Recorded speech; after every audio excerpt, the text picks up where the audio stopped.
Eh bien, retour à l'antenne pour cette deuxième séquence de la Biomime Expo Digital Week avec Tariq Chekchak, avec moi sur le plateau, à qui je vais laisser les clés du camion dans un instant pour parler de stratégie territoriale. Vous avez vu sur un petit film avant l'émission que bien, les écosystèmes, les biotopes, c'est aussi une forme d'organisation optimisée entre plein d'individus, entre plein d'espèces, entre plein d'essences. On peut aussi s'en inspirer pour voir comment mieux organiser nos organisations humaines à de grandes échelles.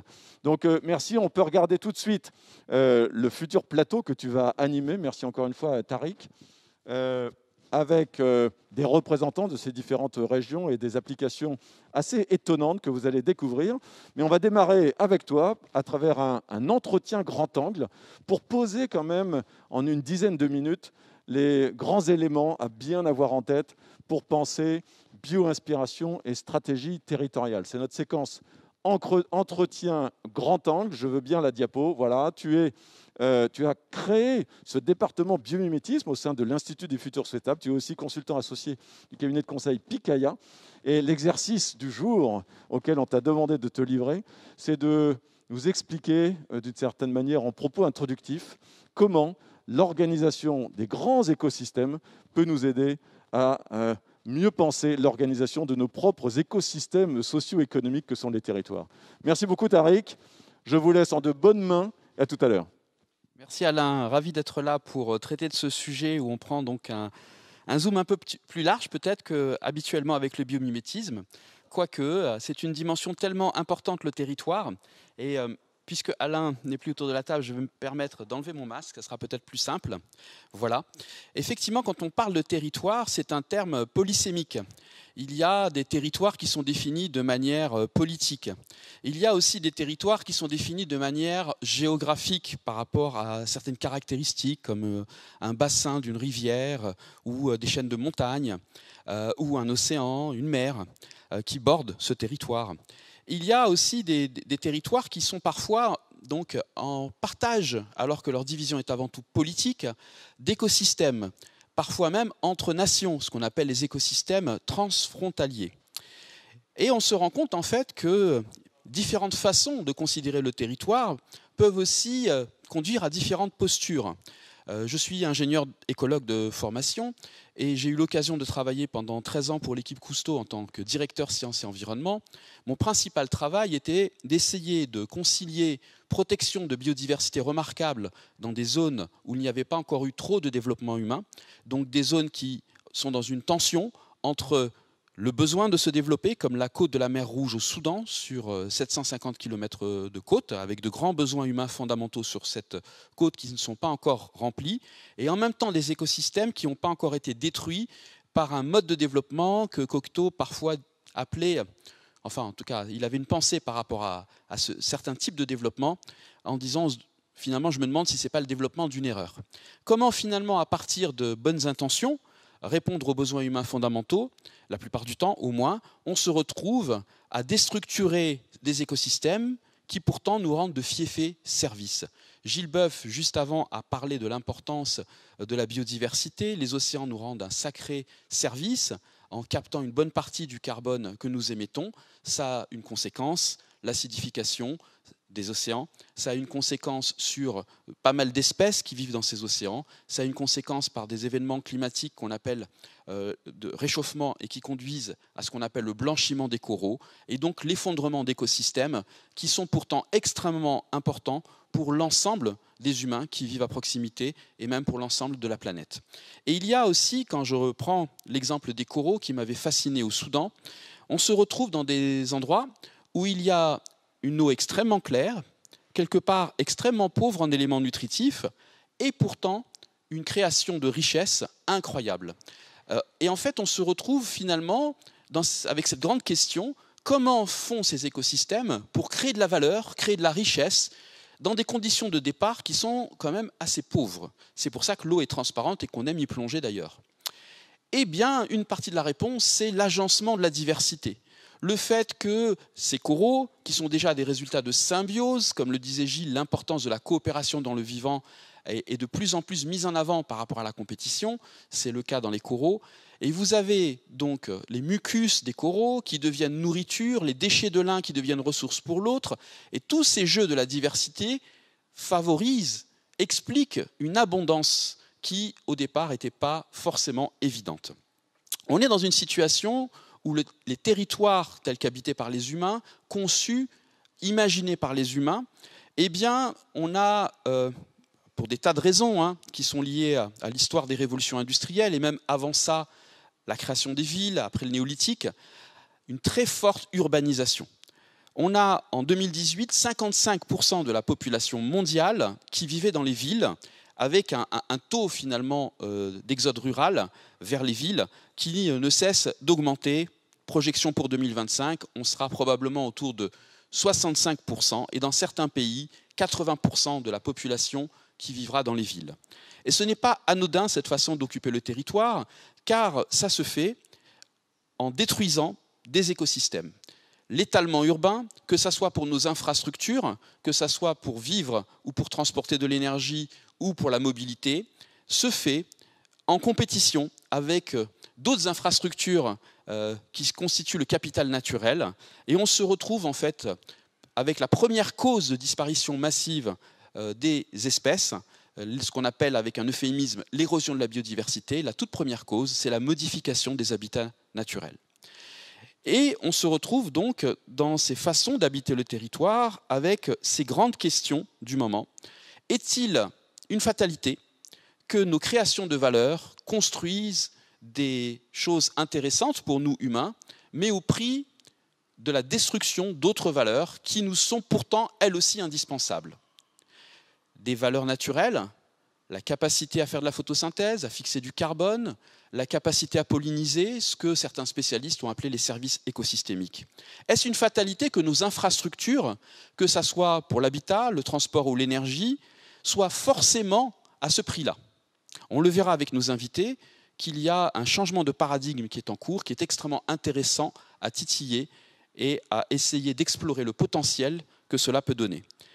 Mais au-delà de l'aspect réconcilié, cette guerre larvée entre infrastructures humaines et biodiversité, est-il possible d'aller un petit peu plus loin et finalement de s'inspirer de systèmes non humains, que ce soit des organismes ou des écosystèmes, pour repenser nos stratégies territoriales, pour essayer de resynchroniser nos visions culturelles du territoire avec une vision qui serait plutôt l'approche dite par écosystème, par grands écosystèmes et par interrelation entre ces grands systèmes. J'ai déjà parlé de l'exemple des récifs de coraux, on pourrait parler des forêts. Que peut-on apprendre d'un récif de corail? Que peut-on apprendre d'une forêt pour repenser notre mode d'inscription territoriale et réconcilier ces différentes dimensions? Il y a également l'intérêt de peut-être se poser carrément la question, est-ce que le territoire est un objet ou est-ce que c'est un système vivant? Et on verra avec d'autres de nos invités qu'on peut aller jusque-là, et si on tire la conclusion que plusieurs systèmes vivants, plusieurs humains, plusieurs écosystèmes, plusieurs espèces dans ces écosystèmes, en interrelation dynamique entre eux, créent un système vivant d'organisation supérieure en termes de complexité, alors oui, un territoire avec des espèces vivantes est aussi un système vivant. Et alors là, on pourrait avoir aussi des conclusions à tirer de cette remarque-là. Et je vais m'arrêter là pour introduire le sujet. Et j'ai la joie de passer la parole à Lisa Garnier de RTE, le réseau transport électricité. RTE est une entreprise extrêmement importante pour l'avenir énergétique de la France et même de l'Europe. Et il y a des réflexions passionnantes sur cette question. Les infrastructures doivent-elles toujours se faire au détriment de la biodiversité? Lisa, c'est à toi. Et merci d'être avec nous. Bonjour à tous, merci beaucoup Tariq. J'espère que vous m'entendez, c'est la première fois que je fais ce genre d'interview. Donc, je veux bien que voilà, on passe les diapos. En fait, j'avais besoin d'un support pour vous parler de comment RTE aborde justement cette problématique des principes du vivant pour influencer les stratégies territoriales.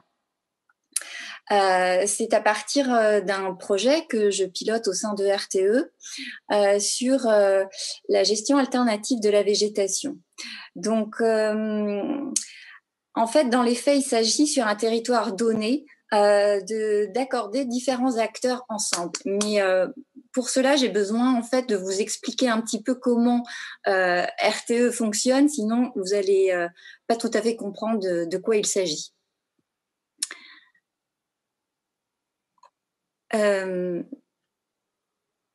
Alors, voilà. Donc RTE, c'est 100 000 km de ligne sur l'ensemble du territoire français et environ 20% de ces lignes passent en milieu forestier et c'est là que RTE a la main pour gérer la végétation sous les emprises de lignes.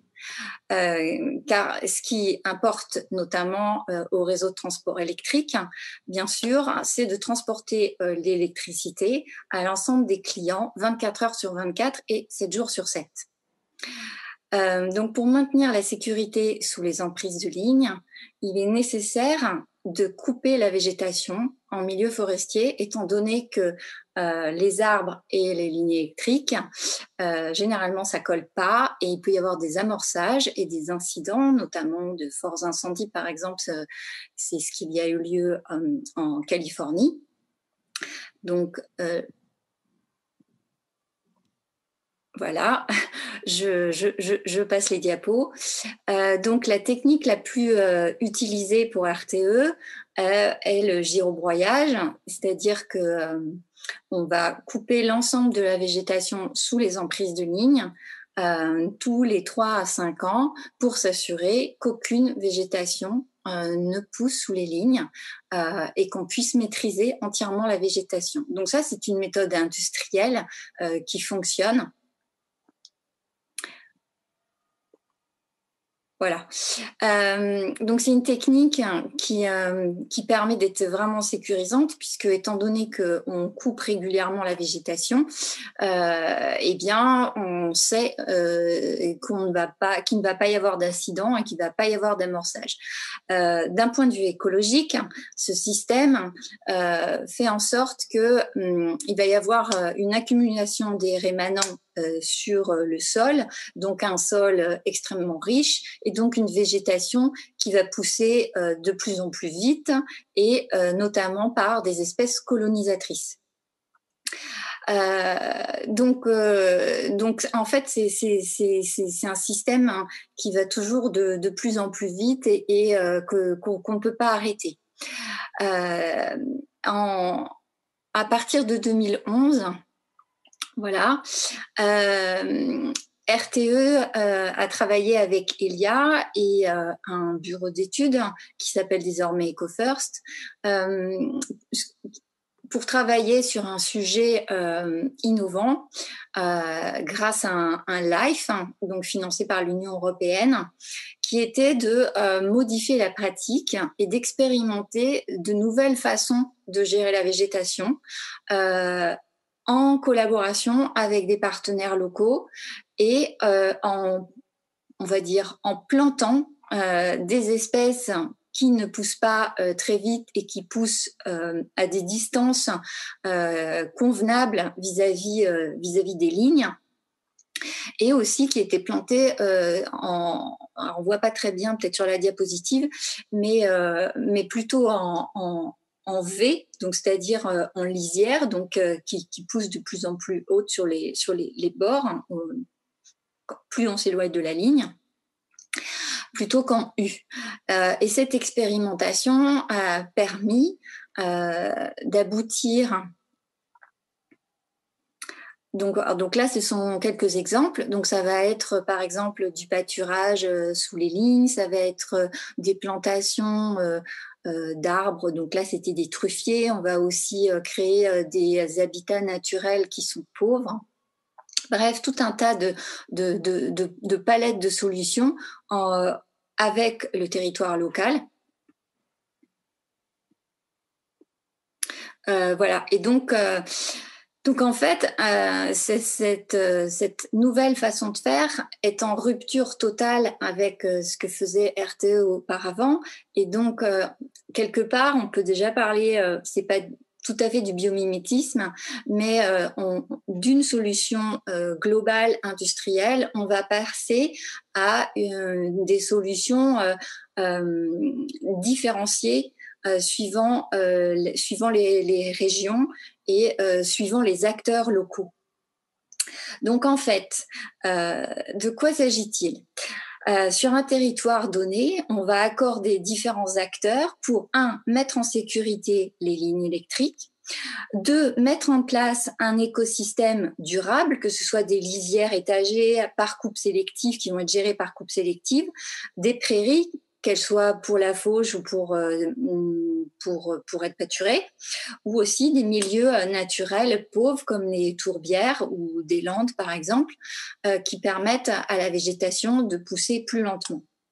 Et aussi de mettre un partenariat local entre les propriétaires du terrain, puisque RTE n'est pas propriétaire de terrains qui sont sous les emprises de ligne, et un gestionnaire du milieu, et enfin RTE.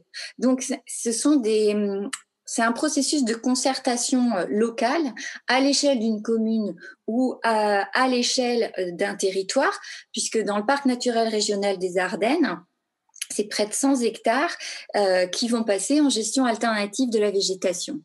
Donc voilà. Donc suite à cette expérimentation du LIFE qui a montré qu'on pouvait en fait sur un certain nombre d'hectares réaliser cette gestion alternative de la végétation, au cours de Believe qui a commencé en 2018 et qui doit se terminer cette année, mais qui va être prolongé puisqu'on a eu du retard avec le Covid.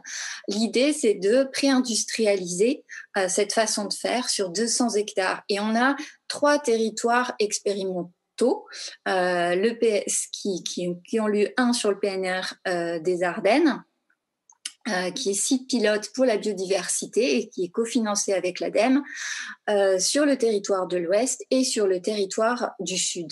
L'idée étant bien entendu aussi d'essayer de réaliser des corridors de biodiversité, de travailler à l'échelle de la trame verte et bleue. Donc, pour revenir à l'idée du biomimétisme, en fait, on va avoir un socio-écosystème autour d'une question de biodiversité, puisque c'est bien ça, c'est bien la première question sur laquelle les gens doivent s'accorder. Donc, ça va être de la biodiversité généralement ordinaire, c'est pas forcément de la biodiversité patrimoniale.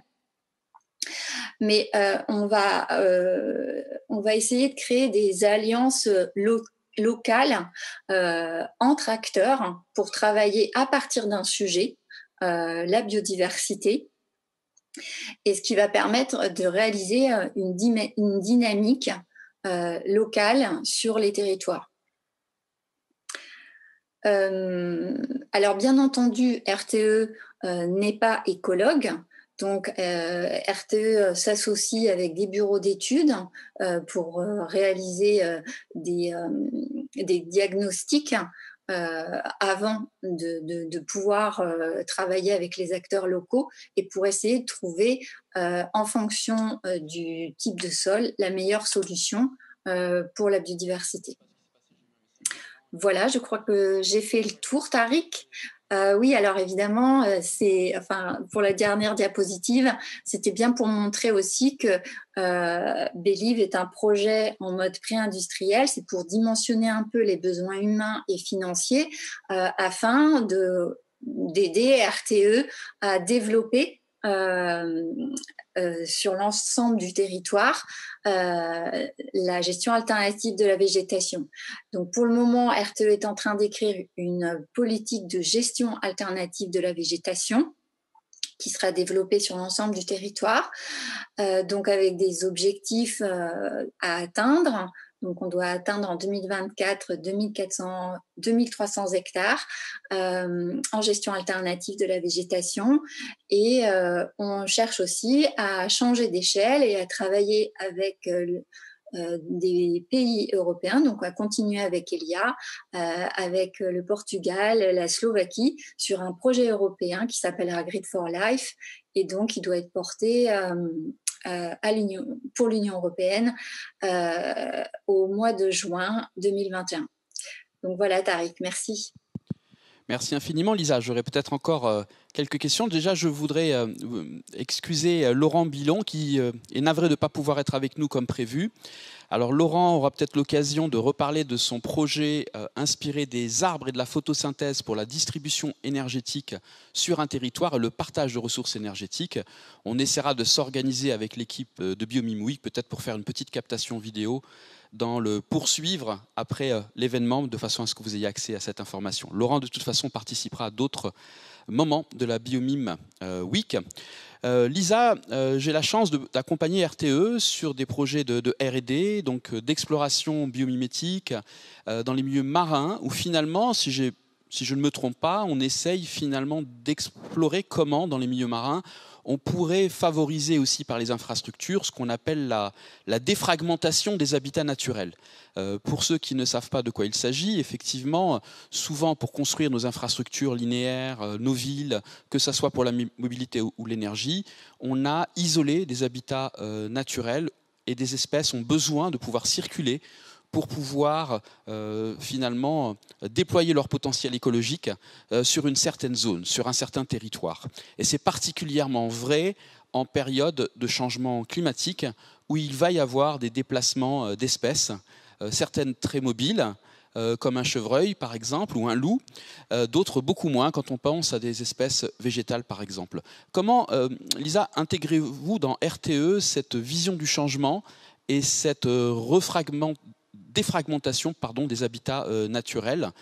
Est-ce que c'est quelque chose qui est important maintenant dans la vision, au moins au niveau de la R&D de RTE? Oui, Tariq. Alors, en effet, on s'inspire du vivant à travers le biomimétisme en travaillant de manière pluridisciplinaire. Et donc, notamment sur le milieu marin, donc on travaille depuis quelques années maintenant sur ce sujet-là, et au travers du projet Ligne de vie marine, on tente de réfléchir aux futures plateformes de RTE et au fait qu'il y aura des câbles de raccordement sous-marins, évidemment, entre les fermes éoliennes offshore et le milieu terrestre. Et donc, comment est-ce que on intègre et on essaye de régénérer la biodiversité avec des infrastructures? Donc, l'idée est de réfléchir à une infrastructure précise, comme par exemple, on peut prendre le câble sous-marin. Il doit être soit ensouillé dans le sol ou soit protégé via des structures qui peuvent être de différents matériaux. Mais en gros, on va protéger le câble grâce à ces matériaux.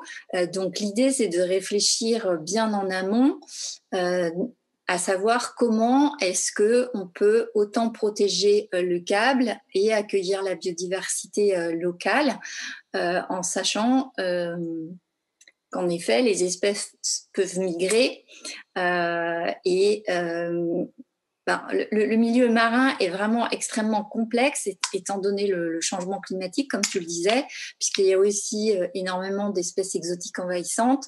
Donc, il s'agit aussi de ne pas créer des ponts qui ne favoriseraient pas, on va dire, la biodiversité locale.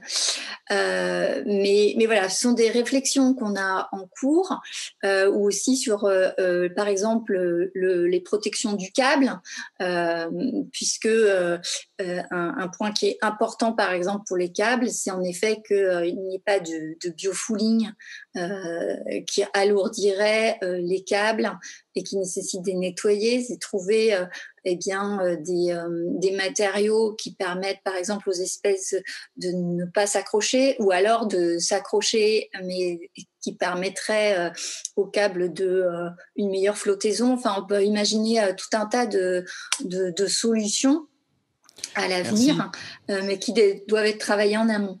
Merci, tout ça, et ce sont des projets bien sûr d'exploration. Ce que je retiendrai, merci encore Lisa, c'est qu'il y a donc des réflexions sur comment des infrastructures humaines peuvent devenir accueillantes à la biodiversité, tout en rendant finalement les services qu'on attend d'elles, que ça soit énergétique ou autre. C'est une approche en fait qui a été appelée par l'IUCN il y a à peu près une décennie, solutions fondées sur la nature. Et pour être dans des solutions fondées sur la nature, il faut que ces solutions répondent à des enjeux humains, que ça soit par exemple lutter contre les îlots de chaleur dans une ville face au changement climatique encore une fois, ou bien participer à la gestion de l'eau, particulièrement encore une fois quand il y a des événements climatiques intenses. Le concept de ville éponge est de jouer sur un partenariat avec des écosystèmes mutuellement bénéfiques, où finalement, en mettant des zones humides dans la ville, on va avoir une approche de la gestion du cycle de l'eau complètement différente d'un milieu qui est complètement minéralisé, goudronné, avec des surfaces qui sont artificialisées et qui peuvent aussi conduire à des augmentations de température importantes en cas de canicule. Solution fondée sur la nature, bon pour les humains, bon pour la biodiversité. Ce que certains penseurs, comme Baptiste Morisot par exemple, pour citer lui, ou Philippe Descola, appellent finalement, dans le cas de Baptiste, une cosmopolitesse, une nouvelle alliance avec le vivant qui répond aux besoins humains fondamentaux, mais pas en détruisant la biodiversité qui nous rend aussi possible l'accès à certains de ces besoins. Les solutions fondées sur la nature, c'est une approche qui est en train d'être intégrée, bien sûr, à l'ingénierie écologique. Et le biomimétisme va s'intéresser à la façon d'agencer les choses, socio-système, écosystème, socio-écosystème, un petit peu comme dans l'esprit de ce qui va se passer dans une forêt, dans un récif, dans une prairie. Dans l'équipe de Janine Benyus, par exemple aux États-Unis, ils ont lancé un programme qui s'appelle The Genius of Biome. Le biome, c'est des grands écosystèmes, quelque part, comme la forêt tempérée, la forêt feuillue tempérée dans nos régions, ou la mer Méditerranée, ou la zone atlantique, etc.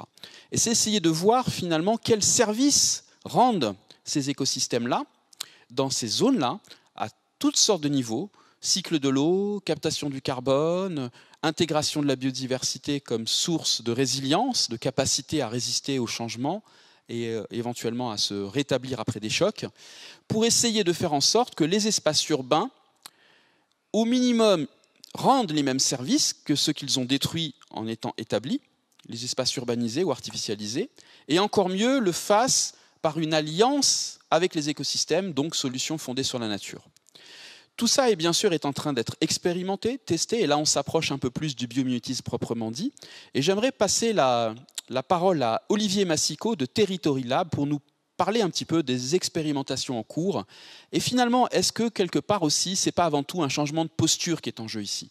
Est-ce que finalement, passer du territoire objet au territoire sujet, du territoire vivant, ce n'est pas peut-être une des questions fondamentales que pose cette approche à la communauté des personnes qui s'intéressent au biomimétisme à ces échelles-là? Olivier, c'est à toi et merci d'être avec nous. Merci. Vous m'entendez? C'est OK? Est-ce que vous m'entendez, Tariq? Je vais être juste très bien, c'est parfait. On t'entend très bien. Ça marche très bien. Donc, merci, Tariq, en fait, de me donner la parole. Donc, bonjour, en fait, à tous. Donc, Olivier Massico. Donc, moi, je vais venir témoigner plus d'une expérience, en fait, territoriale qui s'est faite, qui s'est faite, en fait, et qui a commencé il y a déjà une soixantaine d'années, on va dire, et qui est intéressante dans le sens où, en fait, elle s'est pas défini comme étant biomimétique, mais aujourd'hui, en fait, on pourrait lui poser ce qualificatif. Donc, il s'agit en fait du territoire de la vallée de la Drôme, donc qui se trouve sous Lyon, en fait, au sud des contreforts, enfin, au sud du Vercors. Voilà, donc c'est la vallée d'une rivière, la rivière Drôme. Donc, c'est le bassin versant de cette rivière. Donc, c'est un territoire, on va dire, géographique clairement établi. Puisqu'en fait, il est unique, en fait. Hein. Tout son service, c'est de restituer l'eau, en fait, à la rivière. Et donc cette vallée de la Drôme, en fait, elle a une réputation aujourd'hui axée sur le fait que c'est un territoire très, peut-être en amont, assez pionnier sur la question de la transition. Et ce qui est intéressant, c'est que ce processus de transition, en tout cas de régénération du territoire, s'est fait et a débuté, on va dire, suite aux années 68 et au déplacement de certains urbains, en fait, dans ces zones rurales, pour refaire un retour à la terre, se mettre un peu à l'écart peut-être des systèmes urbains. Voilà, et donc cette vallée aujourd'hui, elle n'est pas très grande en fait, hein, c'est à peu près 80 communes. La rivière, elle coule sur 100 kilomètres pour aller se jeter dans le Rhône, donc c'est-à-dire qu'elle part en fait des contreforts du Vercors pour en fait se jeter dans le Rhône. Il y a 50 000 habitants dessus, voilà, ça fait 1640 km² pour ceux qui auraient besoin de chiffres. En tout cas, voilà, cette vallée de la Drôme, ce qui est très intéressant, c'est que elle a attiré des publics qui, à un moment donné, ont aidé à la régénérescence de ce territoire qui était dans une déprise économique, on va dire, suite à la guerre, avec l'arrivée des chemins de fer. Beaucoup, en fait, de paysans, d'agriculteurs, en fait, ont pris le train, c'est-à-dire ont aidé, en fait, à constituer le train, les lignes de train, et puis après sont repartis avec les trains. Et voilà, donc toute cette arrivée de personnes dans les années 60, 70, en fait, se sont mis en fait à retravailler la terre suivant les dimensions et l'éthique et les chartes en fait de l'agriculture biologique. Et en fait, cette régénérescence de la terre, donc des sols, dans des humus en fait sains et favorables à la vie, a permis en fait de redynamiser le territoire dans son économie et aussi dans sa vie. Ce qui est intéressant, c'est que la vallée de la Drôme aujourd'hui, c'est un des seuls territoires ruraux français en fait qui a une démographie positive, c'est-à-dire qui reçoit plus de personnes, qui grandit en termes de quantité de personnes, là où les territoires ruraux en général continuent en fait à se vider. Voilà, donc ce qui est intéressant dans cette vallée de la Drôme, c'est qu'il y a une vraie résilience en fait territoriale qui s'est exprimée à travers un projet de territoire qui se nomme BioVallée. Donc ce que je trouve toujours intéressant de dire, c'est que ce BioVallée, bio c'est en latin en fait c'est la vie. Et BioVallée, en fait, initialement, ils voulaient l'appeler ce projet de territoire la vallée du vivant. Donc, puis bon, pour des raisons plus de politique locale, ils ont préféré l'appeler BioVallée, c'était plus entendable. Et puis, c'était en résonance avec le fait qu'il y a un développement de l'agriculture biologique très fort sur ce territoire. Voilà, et donc ce projet de territoire BioVallée, il est assez exceptionnel parce qu'il a permis en fait de structurer le territoire autour en fait des concepts et des dimensions de développement durable, donc avec de l'habitat écologique, la ressource énergétique et plein d'éléments comme ça. Et il se trouve qu'en fait, aujourd'hui, ce projet de territoire est assez bien réputé. Il y a beaucoup de gens qui viennent voir. Et comme il s'appelle Bio le Vivant, nous, on a été quelques habitants vivants en fait sur ce territoire à se poser la question de se dire waouh, ce qui est assez impressionnant dans ce territoire, c'est qu'il est très très vivant. C'est-à-dire qu'il y a je sais pas, il y a cette densité de personnes qui arrivent, on va dire, sur ce territoire. Vous avez une dynamique culturelle très forte. Il y a plus d'un millier d'associations. Il y a plus de 30% en fait des emplois qui sont dans l'économie sociale et solidaire. Là, il y a une énergie de vie très forte. Vous avez en fait une biodiversité très puissante puisqu'en fait il y a eu des espèces qui avaient disparu en fait, qui pour certaines ont été réintroduites, mais pour beaucoup en fait qui sont revenues par elles-mêmes. Vous avez le castor par exemple qui fait des remontées dans la Drôme. Vous avez le loup qui est présent, vous avez les vautours qui ont été réintroduits, vous avez l'apron en fait qui est un petit poisson du Rhône qui est remonté et qui était en voie de disparition.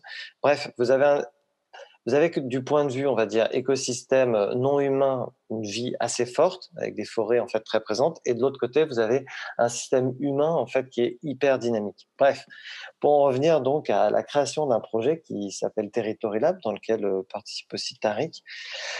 La question du Territory Lab, c'était de se dire mais qu'est-ce qui fait en fait que ce territoire il est aussi vivant? Et d'une certaine manière, c'était de se poser la question de se dire mais finalement qu'est-ce qu'intuitivement en fait les personnes de ce territoire et ce territoire en tant que tel ont constitué en termes de régénérescence qui s'inspire en fait des principes vivants? Ou est-ce que ça s'inspire des principes vivants mais d'une manière intuitive et pas forcément en fait réflexive? Et donc du coup on s'est mis à plusieurs sur un travail de ce qu'on appelait recherche action transmission qui s'appelle le Territory Lab, avec deux questions en fait qui étaient assez simples. C'était finalement qu'est-ce qui rend en fait ce territoire de la baie d'Adrome si vivant, et globalement qu'est-ce qui rend un territoire vivant en fait aujourd'hui, et ou comment favoriser ce qu'on appellerait une culture régénérative de transition pour les projets de territoire.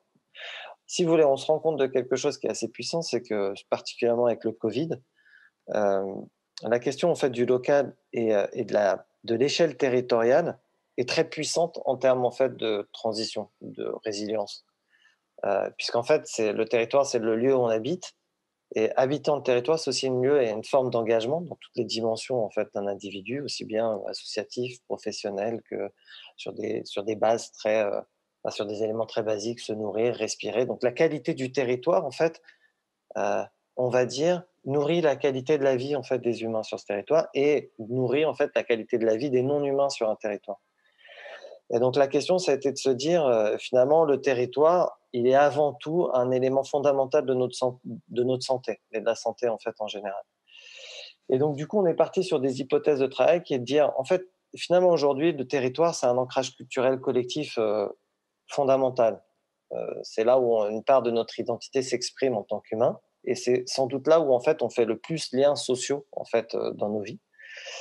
Donc le territoire, il a vraiment un enjeu pour les humains d'ancrage. Après, c'était aussi de se dire, finalement, quand on regarde ce territoire, le vivant et ses principes sont des vrais leviers régénérateurs. Vous voyez, un des leviers qui a été fait, ça a été régénérer la terre par l'agriculture biologique, et ça a recréé en fait une économie en local qui fonctionne très bien. Et ça a recréé aussi une dynamique de circuit court, c'est-à-dire d'un système en fait qui est très en interrelation avec des gens qui connaissent leurs producteurs et donc qui vont avoir tendance à travailler sur des AMAP ou à essayer de valoriser au maximum en fait ce qui se passe au niveau de l'agriculture. Et le troisième point d'hypothèse de travail du territorial, c'était finalement sur ce territoire, le fait qu'il ait eu une forme de régénérescence a attiré des nouveaux publics qui sont dans des vraies expérimentations innovantes en termes sociétal. Et que globalement, dans une société où aujourd'hui on est un peu dans un manque de sens, cet ancrage territorial, cette dynamique du vivant, elle a tendance à générer des innovations sociétales qui sont des vrais vecteurs de sens en fait pour les humains. Bref, en tout cas, si vous voulez, toutes ces dimensions en fait de recherche nous ont amené sur effectivement, dans ce que disait Tariq, c'était d'apprécier notre territoire non plus comme en fait nécessairement un espèce de support qu'on aménage, c'est-à-dire sur lequel on crée des routes, des pistes cyclables, voilà, des infrastructures qui sont utiles en fait à la vie des humains, mais plus comme un territoire sujet finalement dont il faut prendre soin parce qu'en fait notre santé en fait est liée à sa santé. Et donc ce territoire sujet, c'est de voir en fait le territoire comme un système vivant, comme le disait Tariq, avec sa forme d'identité et en fait ses besoins de résilience à certains endroits. Voilà, donc du coup, on est parti en fait dans ce travail-là, ce groupe de travail. Et moi, j'aurais envie de dire que si on observe en fait ce territoire dans ce qui a fait qu'en fait il a pu se régénérer, si on pense en fait au principe du vivant, le premier niveau en fait qui me vient, c'est vrai que on parle souvent dans les principes du vivant à la fois de la compétition et de la coopération, mais c'est vrai que c'est un territoire qui très rapidement en fait a fait le choix de la coopération. Beaucoup de 68 arts vont dire que quand ils sont arrivés sur ce territoire, ils ont été accueillis, c'est-à-dire il y a une dimension d'accueil très forte sur ce territoire en termes d'identité territoriale, mais souvent qu'en fait il y avait beaucoup en fait de soutien des anciens agriculteurs pour eux, et donc du coup il y a une vraie coopération entre les savoirs ancestraux qu'il y avait sur place et en même temps en fait ces nouveaux savoirs qui arrivaient par l'agriculture biologique. Donc du coup, en fait, il y avait une alliance qui a pu se faire au service, on va dire, des sols et au service, en fait, des humains et de ces endroits, de ces villages, en fait, qui étaient désertés. Euh, voilà, donc ça, c'est un premier élément. Il y a un agriculteur dans le coin qui dit comment pouvoir penser, en fait, un territoire rural qui a une dimension agricole sans commencer, on va dire, par le sol. C'est vrai que la question, en fait, peut être posée sur beaucoup de territoires. Un humus sain en fait permet la vie, quoi. Donc globalement, si on pense au biomimétisme et au principe du vivant, en fait, il n'y a pas de vie sans humus. Donc en fait, prendre soin de son humus, d'une certaine manière, permet en fait de générer la vie. Après, il y a un autre point aussi, ce territoire qui comment s'est constitué par rapport au projet Biovallée, ça a été que le premier acte en fait des politiques publiques locales au moment du redéveloppement du territoire, c'est-à-dire ce qui a permis en fait de générer la vie, ça a été un travail sur la rivière. Et la rivière, quand on regarde, c'est elle-même l'essence en fait de ce territoire, puisque finalement tout le territoire est structuré autour de cette rivière, puisqu'elle elle coule au milieu, c'est vraiment le fil de vie en fait de ce territoire. Et en fait, le premier travail qui a été mené, ça a été une vraie option stratégique en fait, que politiquement a dû être fait sur ce territoire. Ça a été de se dire, est-ce que cette rivière, qui avait des barrages, qui étaient utilisés d'une manière assez sauvage, voilà, qui était déchetterie pour beaucoup d'habitants. C'était de se dire, est-ce qu'on en fait une rivière écotouristique ou touristique, c'est-à-dire on y met des infrastructures, ou est-ce qu'en fait on se positionne sur une rivière qui redeviendrait sauvage et donc on lui redonne son espace de vie complet, et auquel cas elle va avoir un intérêt écotouristique, mais pas dans son usage, plutôt en fait dans la manière dont elle structure le territoire. Et finalement, c'est ce choix-là qui a été fait. Donc, tous les barrages sur la rivière Drôme ont été cassés. Donc, du coup, ça a redonné en fait à la rivière toute son amplitude.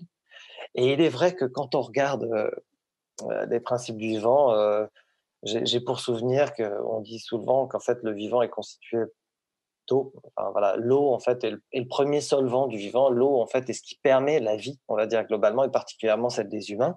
Hein, les humains, notre premier acte en fait c'est respirer. On a besoin d'un air pur. Et le deuxième, en fait, on peut pas vivre très longtemps sans eau. Et après, on peut pas vivre très longtemps sans nourriture. Donc c'est quand même regarder ça.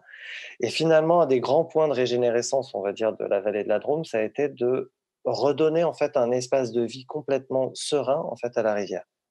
Et à partir de là, il y a beaucoup de dynamiques qui ont pu se créer, de dialogues qui ont pu se créer, parce que la rivière est un commun territorial qui permet aux humains et aux non-humains de se retrouver. Voilà, je m'arrêterai là peut-être pour dire que ce qui est très intéressant, c'est que l'expérience de ce territoire aujourd'hui, elle est valorisée à différents endroits, et on a monté, donc il y a Caroline et David qui sont présents avec nous, une recherche-action au niveau Auvergne-Rhône-Alpes pour essayer de comprendre comment ce territoire de la vallée de la Drôme peut être inspirant pour d'autres territoires dans leur projet de transition. Voilà. Merci. Pour ma part. Merci Olivier. Alors, j'ai eu la chance donc de découvrir ce territoire, un territoire très particulier avec des espaces naturels très présents. J'aurais quelques questions pour toi, Olivier, avant de passer la parole à Caroline et David.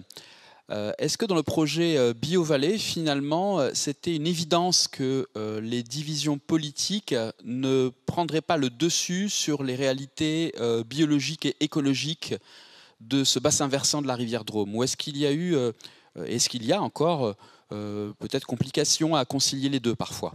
Ça serait ma première question.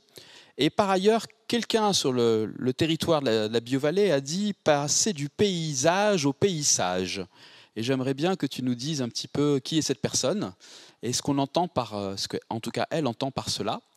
Et la dernière question, j'ai cru comprendre aussi qu'il y avait des expérimentations de lecture croisée, de façon de concevoir le paysage et le paysage dans la vallée de la Drôme à travers l'invitation d'autres cultures.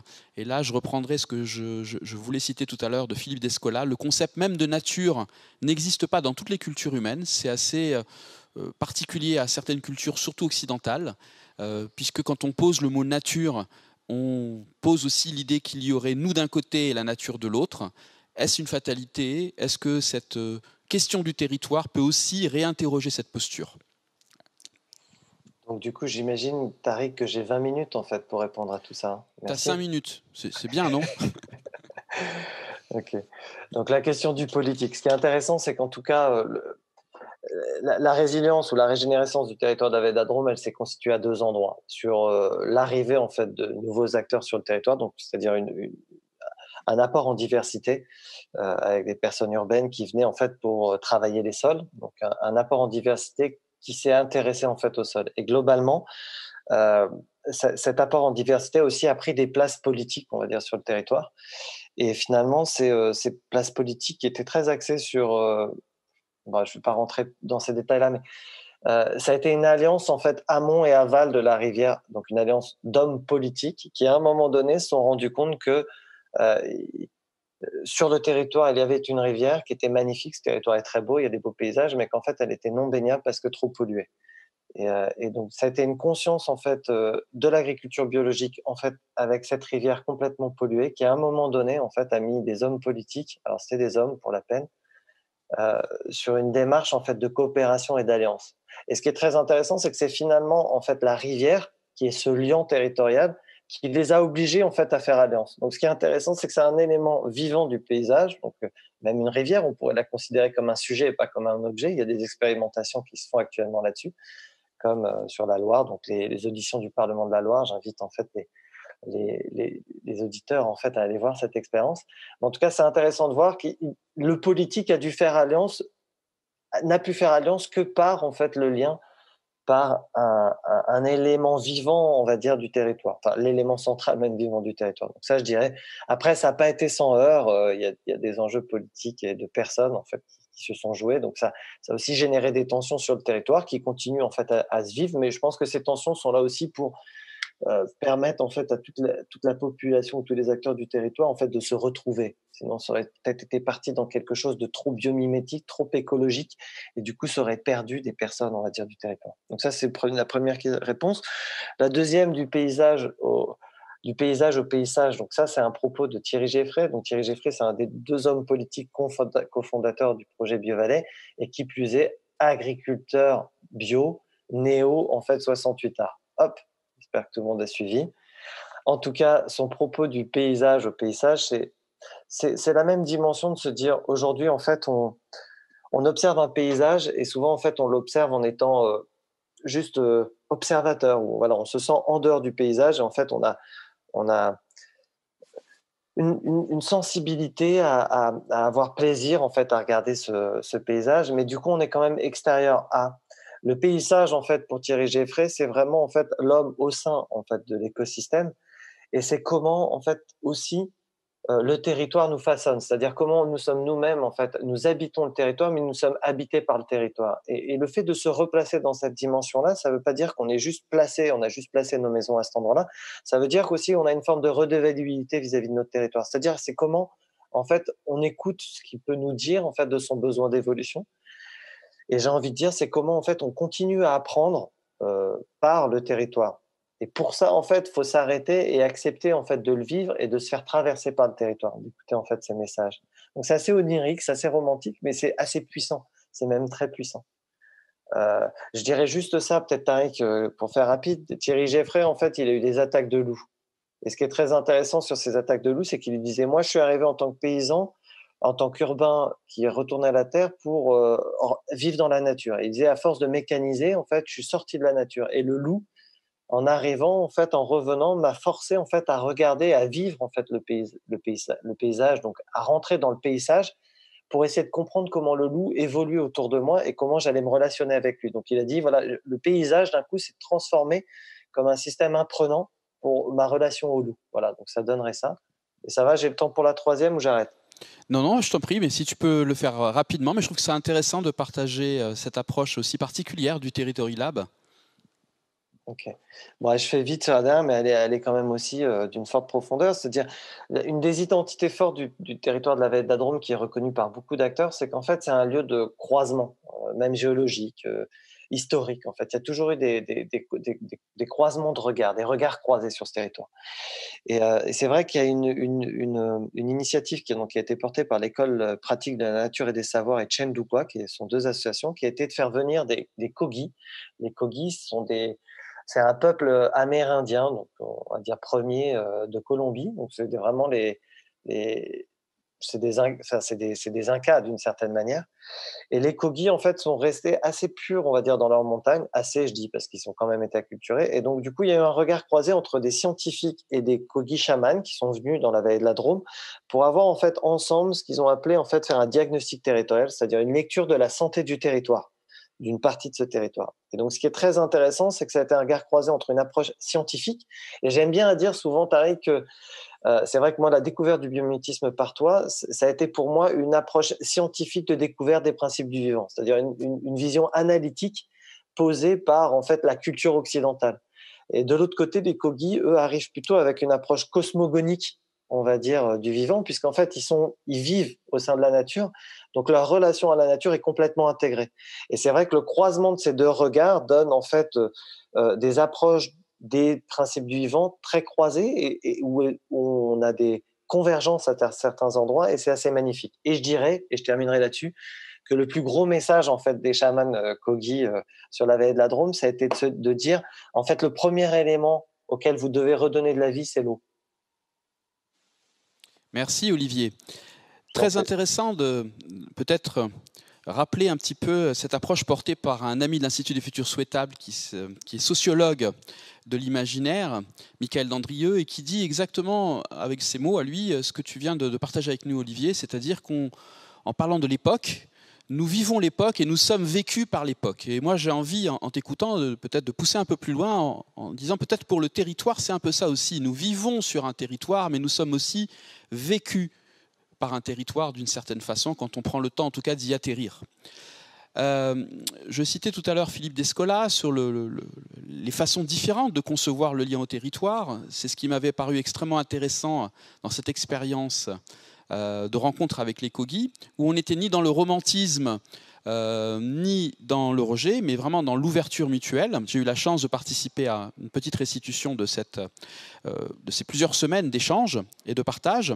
Et je voulais citer aussi un livre de Viviane Desprez sur le thème « Habiter en oiseaux ». Parce qu'après tout, quand on est au printemps et qu'on voit les oiseaux devenir territoriaux, eux aussi ont leur notion du territoire. Et c'est frappant quand on voit, dans le cas de mon jardin, par exemple, je dis mon jardin, mais pour l'oiseau, pour les oiseaux qui sont dans ce jardin-là, bien sûr qu'ils considèrent aussi que c'est leur espace, au moins pendant un certain temps. Et on voit bien que forcément, il y a, encore une fois, pour le reciter, une cosmopolitesse peut-être, qui est ni dans le romantisme, ni dans l'utilitarisme, la vision purement utilitariste du vivant, un équilibre entre les deux.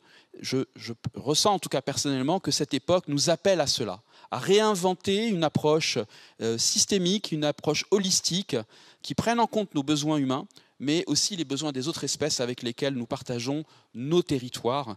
Et nos territoires sont polysémiques, et polyobjectif en fonction des saisons, en fonction des espèces. Je voudrais maintenant passer la parole à des représentants des services de l'État qui accompagnent les transitions territoriales et qui s'intéressent au biomimétisme et à son potentiel dans le cadre de recherche-action. David du CEREMA et Caroline Baillet-Tardy de la DREAL, c'est à vous, merci d'être avec nous. Comment considérez-vous le potentiel du biomimétisme territorial? Qu'est-ce que vous en retenez? Est-ce que ça concerne simplement des territoires aussi riches en écosystèmes naturels que la biovallée de la Drôme, ou est-ce que ça peut aussi concerner d'autres territoires plus urbanisés? Bonjour, merci de cette invitation. Donc, je suis Caroline Baillet-Tardy, effectivement à la DREAL Auvergne-Rhône-Alpes, et je suis coordinatrice du DRELAB, le laboratoire d'innovation publique, qui a été co-construit par les agents dans cette DREAL. Et alors, le point de départ, je m'éloigne un tout petit peu de la question pour y revenir tout de suite, mais les services de l'État, dans l'aménagement du territoire, on se pose aussi pas mal de questions sur notre posture de façon générale par rapport au projet de territoire dans un contexte de décentralisation. Et face au constat qu'il n'est pas évident de changer de modèle et de changer de regard par rapport au projet. Et du coup, on a la chance d'avoir cette rencontre avec le Territory Lab et le biomimétisme territorial. Et on s'est dit qu'il y avait quelque chose effectivement à creuser pour aller s'inspirer, pour essayer de renouveler nos pratiques et nos approches dans la manière dont on accompagne les projets de territoire. Et donc, au niveau du DRELAB, on est parti sur une expérimentation, cette recherche-action, qui s'est voulue collaborative, notamment en ayant une vigilance à ce qu'on incarne aussi les principes du vivant qu'on voulait découvrir en même temps. Puisque l'idée, c'était aussi une découverte sur le fond, parce qu'on n'a pas forcément, au niveau du ministère de la transition écologique, il y a beaucoup de cultures différentes. Et donc, il y a aussi une culture assez importante de l'aménagement du territoire qui nous amène en fait à repenser la manière dont on le pense et la manière dont on pense le territoire. Et donc, on s'est lancé dans un processus d'émergence en lien avec, d'un point de vue méthodologique, on a suivi aussi, on s'est mis en lien avec le Presencing Institute du MIT pour suivre un processus en théorie U d'émergence qui en fait implique d'abord d'observer le système tel qu'il est, donc en l'occurrence plutôt le système ingénierie de territoire d'accompagnement de projet du point de vue des services de l'État, de l'observer en essayant de sortir de filtres d'analyse qui peut être les nôtres pour se laisser surprendre aussi par d'autres approches, de nouvelles approches, et puis d'essayer d'identifier le futur émergent, c'est-à-dire les graines du futur qui sont déjà là, et qui nous a semblé voir effectivement dans la vallée de la Drôme comme un exemple extrêmement inspirant. Et puis, en itérant, en avançant pour essayer de dégager à la fois des éléments un peu méthodologiques et puis en termes du coup d'approche, de regards différents qu'on pourrait ensuite déployer au niveau régional, dans les différents services, dans nos manières du coup d'accompagner les territoires. Donc c'est vraiment quelque chose pour l'instant d'expérimental à ce niveau-là. Je vais laisser David compléter mon propos puisqu'on travaille en partenariat. Merci beaucoup Caroline. Bonjour à toutes et à tous. Donc, moi je suis David Nicovossian, je travaille au CEREMA. Donc le CEREMA c'est un centre d'expertise, un établissement public pluridisciplinaire qui est au service des acteurs en fait de la transition, tous les acteurs de la transition, l'État et l'ensemble en fait des territoires, les collectivités territoriales, mais également en fait les acteurs socio-économiques qui font en fait ces territoires.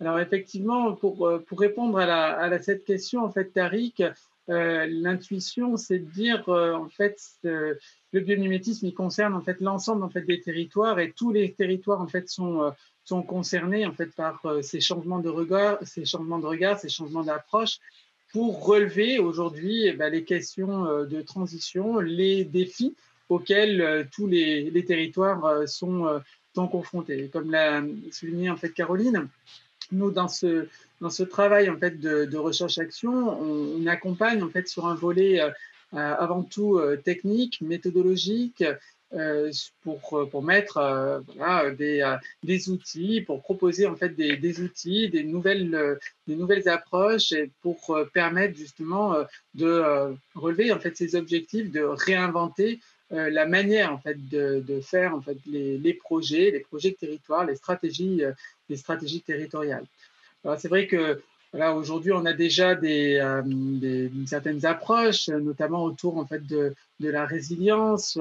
Avec des outils ou comme ça a été rappelé en fait tout à l'heure également en fait des solutions techniques, mais en fait ce que l'on souhaitait avec cette recherche-action, c'était avant tout de re-questionner sur la place de chacun et sur le regard justement qu'il fallait porter en fait sur le projet et sur le rapport au vivant. Et cette intuition que finalement les principes du vivant pouvaient être un élément de solution pour développer des méthodologies opérationnelles et répondre en fait aux enjeux. Et du coup, par rapport à ces principes du vivant et comment s'en inspirer en fait d'un point de vue assez opérationnel, on est encore en train, la recherche-action est en cours encore. On envisage en 2021 de passer à une phase du coup un peu plus opérationnelle avec des prototypes sur des territoires pour venir vraiment tester et voir comment les territoires réagissent, comment on réajuste. Mais du coup, voilà, l'idée de ces principes-là du vivant, pour nous, ils sont à la fois comme un outil de pilotage de projet, c'est-à-dire comment on s'en inspire dans la manière même de conduire un projet. Donc là, on a parlé tout à l'heure de la question de la coopération. Ben voilà comment on passe des fois de dimension de compétition à de la coopération. La notion de diversité, comment est-ce que dans un projet, on s'assure qu'il y a bien une diversité qui représente le territoire. Donc ça peut passer aussi par l'implication, la mobilisation des citoyens, et puis aussi la prise en compte des non-humains dont on n'a pas forcément l'habitude. Souvent, on les aborde d'un point de vue d'expertise, de biodiversité, mais on n'a pas forcément la culture ou l'habitude de leur laisser la parole. Donc ça, c'est encore un champ exploratoire. Et puis la notion aussi d'apprentissage, de dire à chaque fois, on avance dans le projet, et en l'occurrence dans la recherche-action, c'est ce qu'on essaye de faire pour essayer d'incarner les principes qu'on explore. C'est en même temps qu'on avance, à chaque fois on essaie d'avoir un regard réflexif sur qu'est-ce qu'on a appris finalement. Est-ce que ça nous a fait grandir dans notre pratique, dans nos postures, et comment on peut ensuite aller l'utiliser concrètement au quotidien. Donc, par exemple, le principe du vivant de faire petit à petit. La vie se construit par addition. Plutôt que d'attendre d'avoir un projet tout bien ficelé, une méthodologie parfaite, on commence par petits bouts sur sur un petit champ du sujet, on teste, on avance et puis progressivement on agrège et puis ça prend un petit peu plus ça prend une dimension un peu plus large. Et puis l'autre point, au-delà de la question de l'outil de pilotage, et quand je dis outil, je suis assez vigilante parce que c'est souvent, ça peut être un biais, hein, c'est vraiment des repères, des balises. C'est aussi ces principes du vivant, comment ils peuvent inspirer, pour constituer un projet dont l'ADN même a une visée régénérative, qui peut du coup faire évoluer certains projets qui n'avaient pas forcément pris en compte l'aspect peut-être systémique de l'environnement dans lequel ils s'intègrent, ou il y avait peut-être des dimensions à l'intérieur de ce projet qui n'avaient pas été pensées. Et du coup, ces principes permettent finalement d'enrichir un projet pour qu'il puisse fonctionner dans le temps et puis qu'ils viennent réparer en fait aussi la terre, on parlait des sols. Et l'idée, c'est pas d'arrêter de développer, pas d'arrêter de vivre et de tout mettre sous cloche, mais comment on continue en fait les sociétés humaines à habiter un territoire en harmonie avec l'environnement qui nous héberge. Pour compléter les propos de Caroline, dans cette idée d'expérimentation et d'ancrage, voilà, on a eu en fait cette exploration dans un premier temps en fait des principes du vivant appliqués effectivement à la fois au projet en tant que tel, mais également en fait au processus en fait d'émergence et d'accompagnement des projets. Et demain, c'est avec des territoires, notamment d'Auvergne-Rhône-Alpes, sur le territoire Beaujolais-Pierre Doré, sur la métropole, donc à différentes échelles, dans des territoires aussi de l'Allier ou dans des territoires autour de l'Ardèche, différentes pistes qui effectivement émergent pour aller dans cette expérimentation. Chemin faisant, comme l'a rappelé en fait Caroline, où finalement on teste, et puis on avance en fait dans une exploration commune. Et c'est tout à fait en écho avec ce qu'on évoquait en fait tout à l'heure, en fait d'apprendre en fait le territoire et apprendre en fait du territoire. C'est logique en fait de territoire école en fait qui vont permettre comme ça eh bien de faire émerger aussi en fait de nouvelles modalités en fait de concevoir les projets, de faire les projets, ou bien en fait des nouvelles formes aussi en fait d'ingénierie de projets. On l'a évoqué sur les questions de coopération, avec la place en fait du citoyen, la place en fait de la société civile de manière en fait générale, dans un esprit en fait de coopération avec les institutions et les autres acteurs socio-économiques. Et ça, c'est fondamental. Ça fait vraiment partie en fait de la dimension du projet de recherche-action sur lequel on travaille aujourd'hui. Et je voulais peut-être aussi souligner un élément qui me semble important par rapport à ces projets en fait qui nécessitent du collaboratif et de la coopération. C'est finalement le rôle de la facilitation, c'est-à-dire comment tenir un espace qui permette cette collaboration, cette membrane en fait à la fois ouverte et respirante sur l'extérieur, mais qui crée un cadre sécurisant pour permettre à un projet de se déployer. Merci infiniment. Je voudrais peut-être ouvrir une séance où je vais vous permettre de réagir à ce que les uns et les autres avaient partagé. Déjà, peut-être pour synthétiser un petit peu ce qui a été dit, on a beaucoup parlé de principes du vivant, peut-être pour certains d'entre vous, même s'il y a eu des exemples de données, il est peut-être utile de préciser un petit peu les choses avant que j'ouvre cet échange un peu plus ouvert entre nous tous. Les principes du vivant, c'est l'idée de s'inspirer de 3,8 milliards d'années d'essais-erreurs des systèmes vivants sur la planète Terre et de repérer ceux qui semblent fonctionner quel que soit le contexte, par exemple l'eau comme solvant.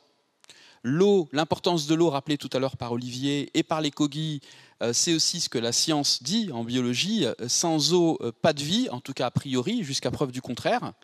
Mais c'est aussi des choses comme, quand on regarde la chimie du vivant ou les stratégies du vivant, miser sur les atomes abondants plutôt que les atomes rares. Et donc construire sa stratégie, si on tire un petit peu le fil, puisque effectivement c'est pas dogmatique, hein, c'est un cul-de-sac annoncé, sinon construire ces produits, ces services sur des unités fondamentales qui sont plutôt abondantes plutôt que rares. Ça, c'est un principe du vivant également. Tout à l'heure, Caroline et David rappelaient aussi l'importance de la coopération. Alors, on n'est pas dans l'angélisme. Bien sûr que dans le vivant, il y a de la compétition, de la prédation, il y a toutes sortes de stratégies.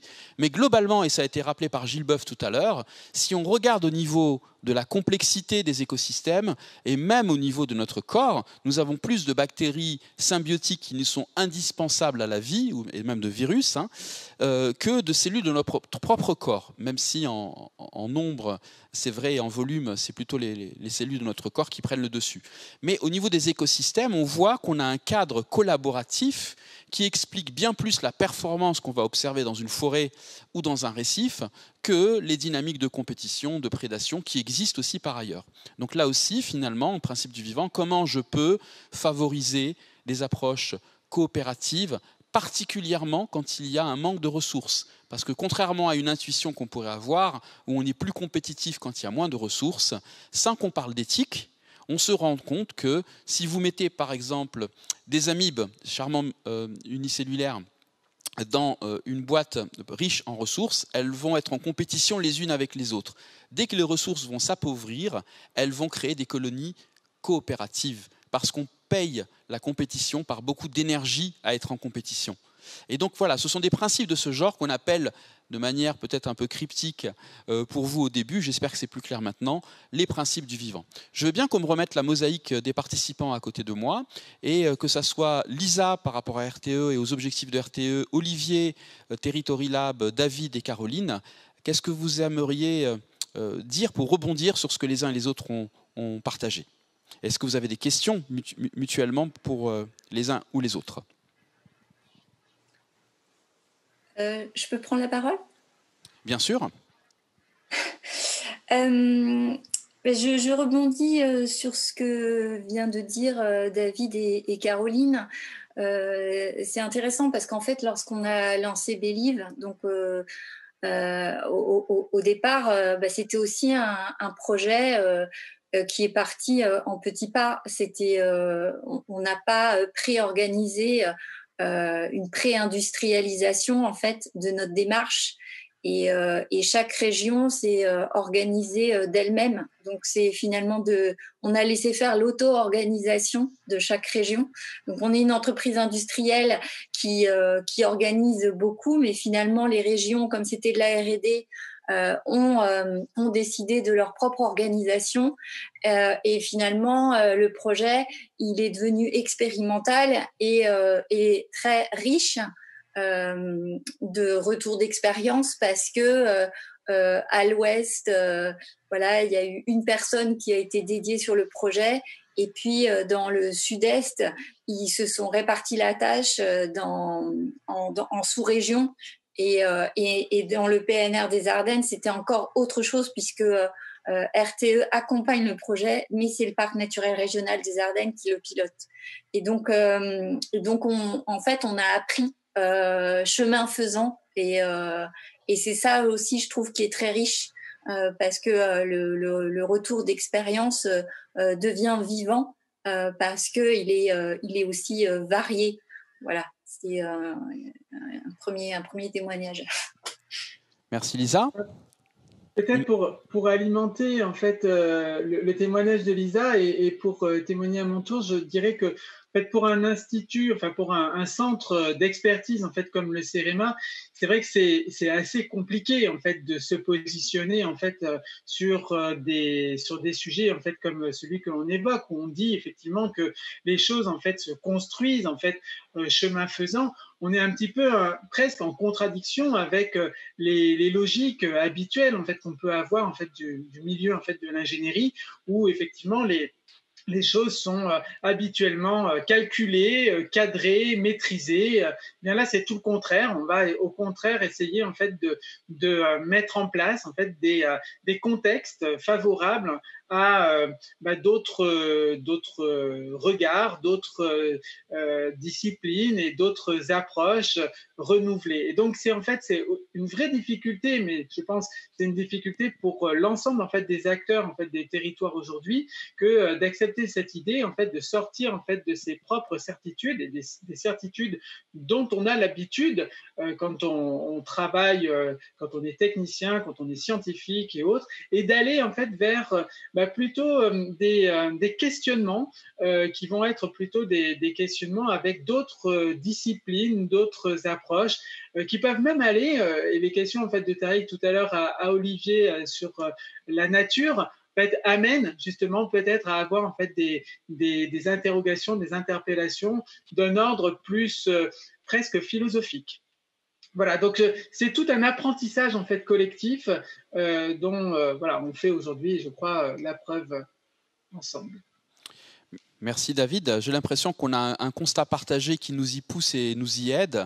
Le fait que nous avons créé beaucoup de valeurs technologiques et économiques, parfois mal réparties, mais néanmoins création de valeur. On n'est plus au Moyen-Âge et l'humanité a quand même amélioré son sort, mais que le coût systémique et écosystémique particulièrement est trop cher payé.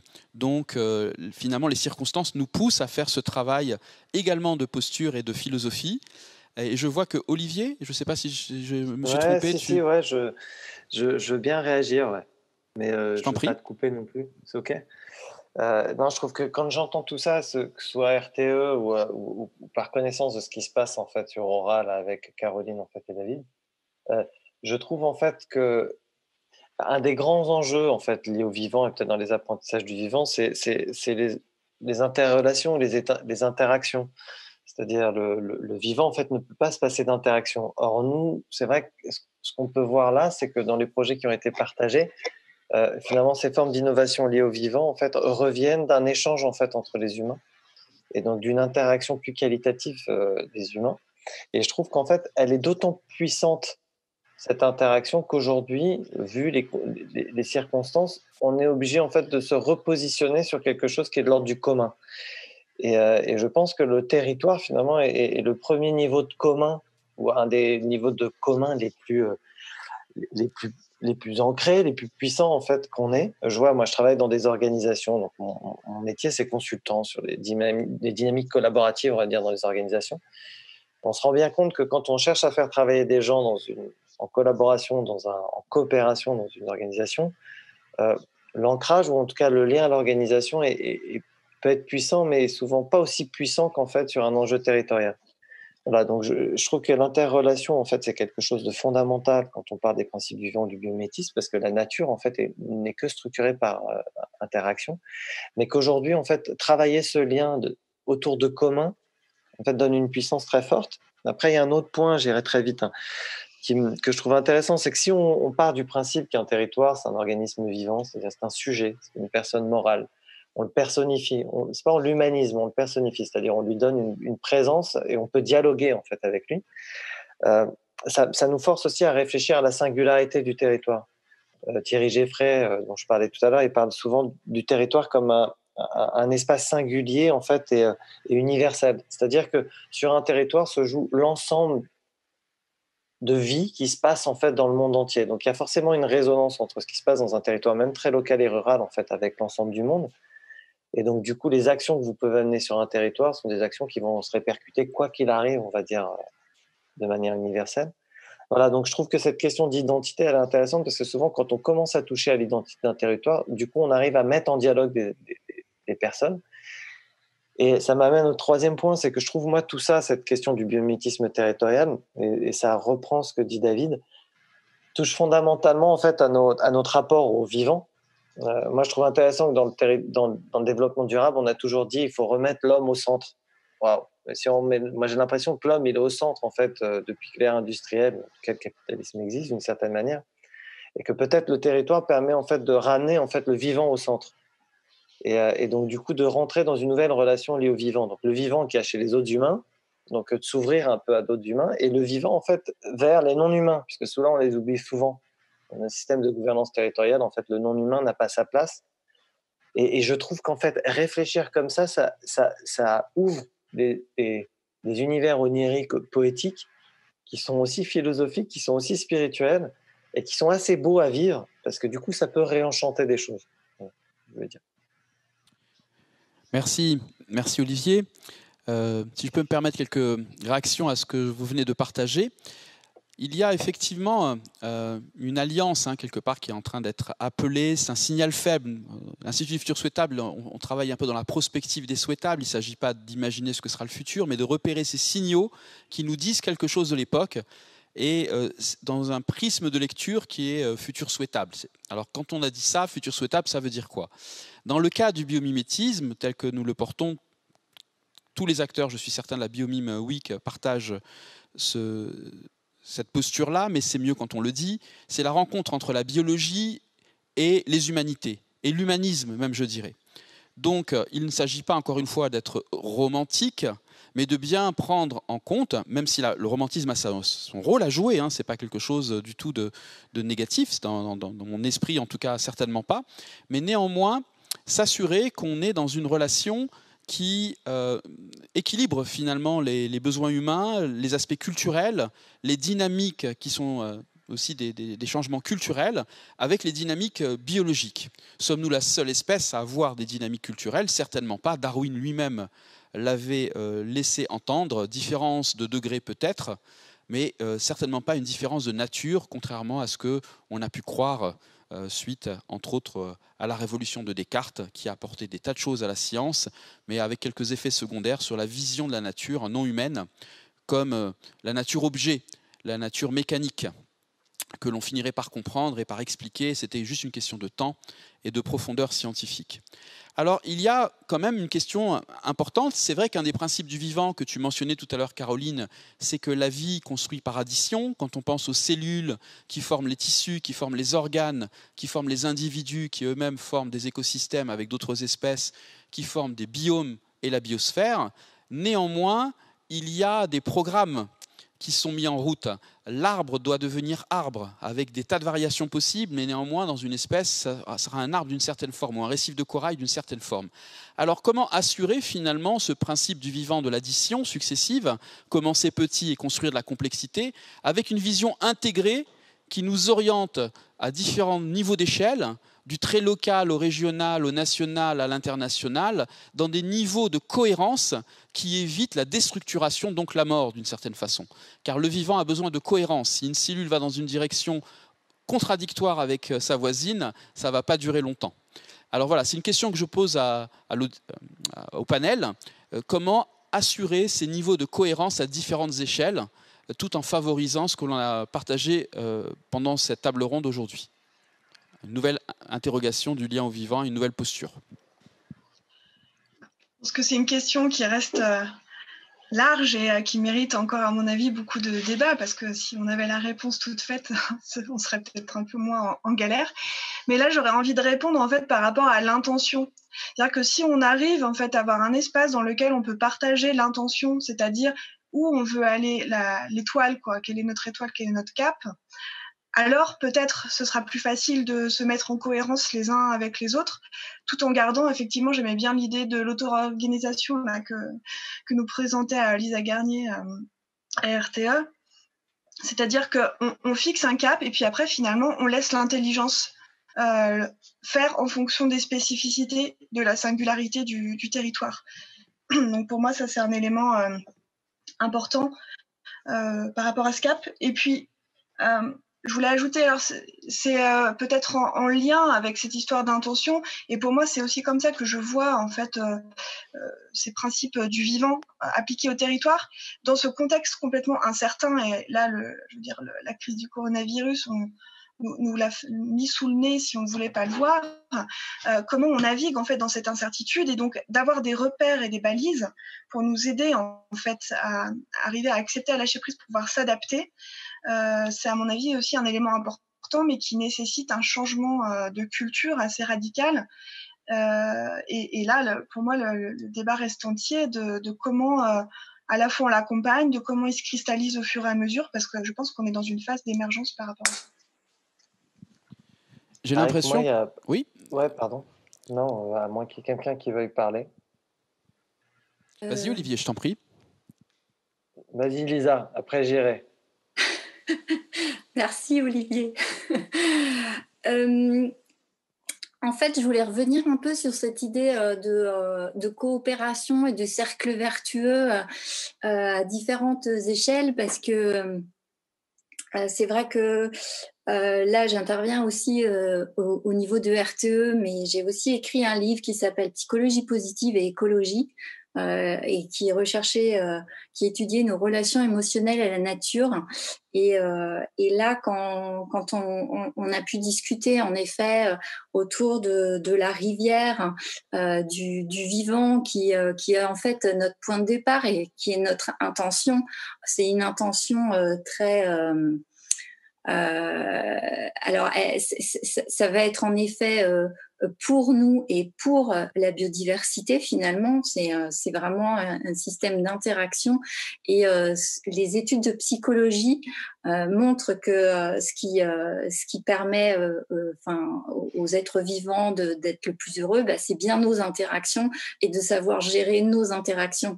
Et donc, je pense que se retrouver finalement autour d'un sujet sur le vivant qui est bon pour nous, mais aussi pour les autres espèces, eh ben, c'est suffisamment fort pour lancer une dynamique, qu'elle soit d'abord individuelle, qu'elle soit collective. C'est les communs dont parlait Olivier.